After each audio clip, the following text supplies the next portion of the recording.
વિસાવદરમાં ચાલતી ખનીજ ચોરી, તમામ સરકારી અધિકારી તેમજ મામલતદાર તંત્રનું ભેદી મૌન।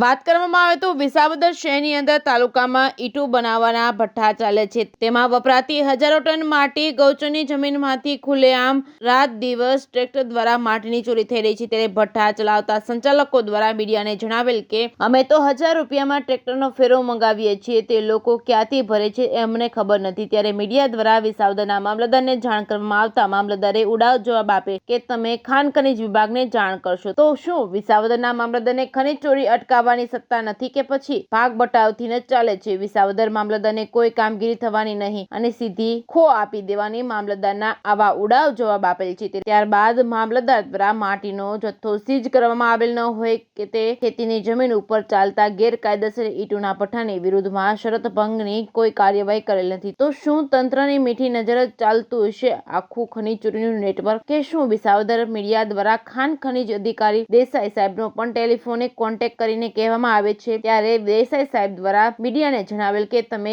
જગ્યા ઉપર જઈને અમને લોકેશન નાખો। નંબર ઉપર તારીખ 31/1/2024 ના રોજ લોકેશન મોકલે। તે લોકેશન નાખવાના 14 દિવસ થઈ ગયા છતાં ત્યાં પણ હજી ખાણ ખનીજ વિભાગ દ્વારા પણ હજી કોઈ પગલાં લેવામાં આવેલ ન હોય, કોઈ પણ જાતના પગલાં લેવામાં આવતા નથી। તો શું ખાણ ખનીજ વિભાગ પણ આ ગૌચરની જમીનમાંથી માટી ચોરીમાં સામેલ છે? એ વાત પણ એક વિચારવા જેવી લાગે છે। 3 દિવસ પછી જો ખાણ ખનીજ વિભાગ એક્શનમાં ન લેતી હોય તો શું વિસાવદરના તંત્રની સાથે જૂનાગઢનું તંત્ર પણ ગૌચરની જમીનમાં માટી ચોરીમાં સૌનો સાથ સૌનો વિકાસની પ્રણાલી અપનાવી હોય તેવું લાગી રહ્યું છે। Reporting by Haresh Mehta, Visavadar. તમારું નામ શું છે ભાઈ? મારું નામ આજાભાઈ ગુસાભાઈ વાટેર। તમારો પ્રશ્ન શું છે? હવે અમારો પ્રશ્ન એ છે કે આ ગૌસર ખેડૂત એક તો વારી લીધા છે, વાહે થોડું ગૌસર વધ્યું છે, એમાં ઈંટુના ભઠ્ઠાવાળા બધી ધૂળ લઈ જાય છે। ધૂળ લઈ ગયા પછી માટી લઈ ગયા કે ખર્ચ તો થાય નહીં। તો સાહેબોને રજૂઆત કરી છે વારંવાર, તો એ આ કરે છે, કાંઈ જવાબ દેતા નથી। તમે કોઈને રજૂઆત કરેલી હતી? અરે 2-4 વાર રજૂઆત કરી, આવ્યો અને મેં અરજી દીધી, પણ કોઈ ધ્યાન દેતું જ નથી। આવે ગાડીઓ લઈને નીકળે અને જોતા જાય ને વ્યાજ આવે વહીવટ કરતા હોય એવું લાગે છે અમને। તમારું નામ શું છે ભાઈ? મારું નામ ધાનાભાઈ ગઢવી, હું માલધારી છું અને અહીં વિસાવદર રહું છું। તમારો પ્રશ્ન શું છે તમારો? અમારો પ્રશ્ન એમ છે કે આજ 5 વર્ષથી અમે ગૌચર બાબતમાં મથીએ છીએ, પણ સરકાર એમાં કાંઈ ધ્યાન દેતી નથી।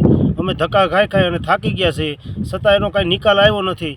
અને એ નિકાલ તો હજી આવ્યો નથી, પણ છતાં અમે બહાર ચારીએ છીએ, જ્યાં આ પડ્યું છે એમનેમ ગૌચર એ ન્યા ચારીએ છીએ ને ન્યાય આ રીતના આવા ખાડા કરી અને જ્યાં ઈંટુના ભઠ્ઠાવાળા છે એ અહીંથી બધી માટી બધી ભરી જાય છે, અને માટી એકવાર ખોદાઈ ગઈ પછી ખડ થતું નથી।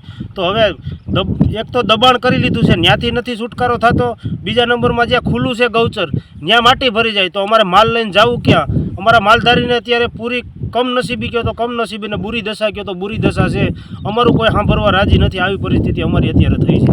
પછી તમે આ માટી ભરી જાય છે ટ્રેક્ટરવાળા, એની રજૂઆત કોઈને કરેલી છે? એની રજૂઆત બહુ કરી છે, પણ હવે અત્યારે સરકાર આખાડા કાન કરે છે, કોઈ ધ્યાન દેતું નથી। ગાડીઓ લઈને આવે છે, ચક્કર મારીને વૈયા જાય, ટ્રેક્ટરો ભરતા હોય તો સામું જોતા જાય છે, અને બધું ચાલુ છે અત્યારે સિસ્ટમમાં બધું હાલે છે, એટલે અત્યારે અમારાથી કાંઈ થાય એવું છે નહીં।